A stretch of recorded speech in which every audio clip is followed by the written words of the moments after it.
In this video, I'll detail how to turn on or enable Grayscale on Apple Watch Series 9. So if you have an Apple Watch Series 9 and you want to turn on Grayscale because of color differentiation or color blindness, then you can easily enable Grayscale on your device. So if I don't know this video, you found this video helpful and informative, please don't forget to like and subscribe. Now the first thing to do here is press the 2 crown to exit the clock face and go to the app list like this.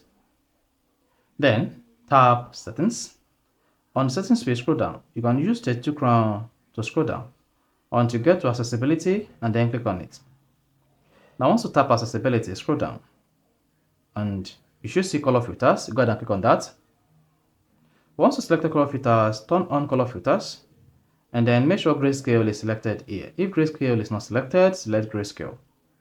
Then once you selected that, you can then go back to your app screen or watch screen. You should see the Grayscale enabled. So that's how you can easily turn on or enable Grayscale on Apple Watch Series 9.